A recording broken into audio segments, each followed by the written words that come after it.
साड़ी दुनिया वसती थी इत्थे। वालदा भी फौत हो गई, वाल साहब भी फौत हो गया, भाई वड्डा भी फौत हो गया। अज असी कल्ले रह गए ते यकीन करो दिल नहीं करता पिंड आवन दे, बस सिर्फ की मजबूरी नाल आने। जी अस्सलाम वालेकुम, कैसे हो दोस्तों? उम्मीद है आप सब ठीक ठाक होंगे। मैं तो अपना उस्ताद अमीर अली ते आप देख रहे हैं माई यूट्यूब चैनल लिबास। जी अस्सलाम वालेकुम, कैसे हो दोस्तों? उम्मीद है आप सब ठीक ठाक होंगे। मैं तो अपना उस्ताद अमीर अली ते आप देख रहे हैं माई यूट्यूब चैनल लिबास लेते मकान तक। तो दोस्तों अज तुहानूं दसना सी भी असीं आए हैं अपने पिंड ते पिंड मैं आखिया चलो छोटा जिहा ब्लॉग बना लीए। नाल मेरे अगे नवाज भाई थोड़ा आराम कर रहे हैं क्योंकि असीं दोस्तों अपने पिंड आए हैं। तहसील दपालपुर जिला काला शहर हवेली लखा ते रोड के करीब ही है तरीके स्वाग पिंड।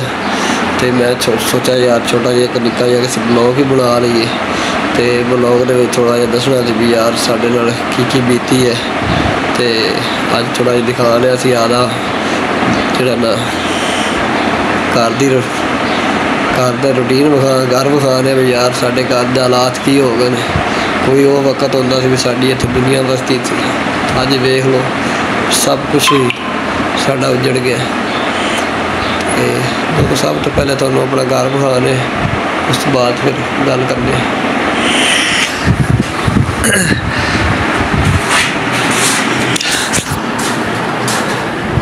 दोस्तों इत्थे को वक्त होंदा सी साडी दुनिया वसदी सी, अज वेख लो सब कुछ उजड़ गया। लोग जिहड़े मसाए साडे हैगे ने प्लाट समझते हैं, थापियां वगैरह थप रहे हैं। वेखो है भाई मेरा है, उनके 2 कमरे ने, यह कमरा मेरा है, यह कमरे की जगह पई है। तो वो वक्त होंदा सी दोस्तों वाल साहब होंदे सी, वालदा होंदी सी ते असी साड़ी दुनिया वसती थी इत्थे। वालदा भी फौत हो गई, वाल साहब भी फौत हो गया, भाई वड्डा भी फौत हो गया। अज असी कल्ले रह गए तो यकीन करो दिल नहीं करता पिंड आवन दे, बस सिर्फ की मजबूरी नाल आने, कोई खुशी गमी हो जाती तो इस वास्ते आवी ना पिंड। तो वैसे कोई वो दिन होंदा सी इत्थे असीं निक्के निक्के होंदे सी, सामने साडे कमरे होंदे सी। तो यकीन करो बड़ा मज़ा आंदा सी, माल डंगर आदा होंदा सी। अज सब कुछ साडे कोल कुछ भी नहीं हैगा। वेख लो लोकी साडे घर दे विच लोकी थापियां थप रहे हैं। सामना कमरा है, साडे घर दा हाल वेखो। तो यकीन करो करना बड़ी औखी गल कर रहे मैं। तो हुण मैं जाना जिथे साडी दुनिया वस रही है उत्थों का भी तुहानूं व्यू विखाना। यह मेरे घर का व्यू है दोस्तों, मेरा छोटा जिहा दास्ताना मेरा घर। तो हुण मेरी जिथे दुनिया वस रही है मैं इंशाअल्लाह भी तुहानूं जाके दिखाना। तो दोस्तों पिंड का भी छोटा जिहा व्यू विखावांगे इसे ब्लॉग विच। मेरा पिंड का व्यू वेखा बाकी वे हालात वेखो मेरे घर का।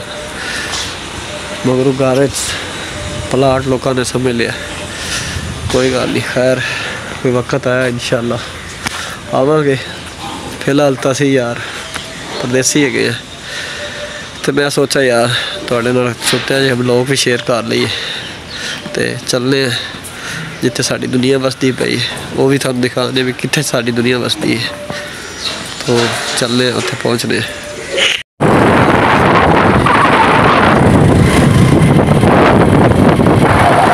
तो घर तो निकलते ना बाहर सामने घर है मेरा तो देखो बाहर का व्यू, आसे पासे पैलियां ही पैलियां है। तो वैसे तो पिंडों की बड़ी मौज होंदी सी दोस्तों। जदों तो वाल साहब भरा बड़ा भाई वालदा फौत होई है उदों तो लाहौर आवन पिंड आवन का दिल नहीं करता। बस हुण भी आए कोई कज़न है तो उनकी बेटी फौत हुई सी तो उन्होंने फौत की अज खत्म है। तो मैं सोचा चलो यार छोटा जिहा ब्लॉग भी बना ली इस बहाने, यूट्यूब चैनल तो है। तो पिंड का व्यू भी दिखा रहे माशाअल्लाह। कमेंट च दसना यार अच्छा है पिंड कि नहीं, बड़ा जबरदस्त माहौल है। तो सामने वो घर नज़र आ रहा है मेरा, वो चिट्टी सफेदी वाला। तो हम चलने जिथे साड़ी मेरी दुनिया वसदी है ਉੱਥੋਂ ਦਾ ਵਿਊ ਦਿਖਾਣੇ इंशाल्लाह ਤੁਹਾਨੂੰ पसंद आएगा। अच्छा जी दोस्तों, कब्रस्तान में पहुँच आए हैं। अस्सलाम वालेकुम आल कबूर है कब्र वाले वालेकुम सलाम। तो दोस्तों माशाल्लाह कब्रस्तान की जी दीवार हैगी साइड की उनका भी काम हो रहा है। तो सब तो पहले तो मैं उन्होंने लोगों का शुक्रगुजार हाँ, शुक्रिया करना भी जेडे लोग है काम करवा रहे हैं साढ़े MN MP चेयरमैन साहब। तो मेरा दिल से उन्होंने अस्सलाम वालेकुम है तो सलूट है। बहुत अच्छा काम हो रहा है, ज़बरदस्त है। तो दूसरी गल मैं थोड़ा दसनी थी, मैं अपनी जी मेरी दुनिया हैगी, मैं अपनी दुनिया मेरी जिथे बस रही मैं वो अज जगह थोड़ा विखाने लगा। दोस्तों इत्थे मेरे वाल साहब की कबर है, मेरे भाई की कबर है, मेरी वालदा की कबर है, मेरे बनवाई उन्होंने कबर है। तो अज उन्होंने कबर पर आए असी तो थोड़ा जिहा व्यू थोड़ा दिखाने लगे। तो बाकी अज की वीडियो साड़ी कोई कमेंट कमुआ लैक लूक वास्ते नहीं हैगी, सिर्फ अपनी थोड़ी जी दुनिया दिखानी सी मेरी दुनिया कित्थे बस रही।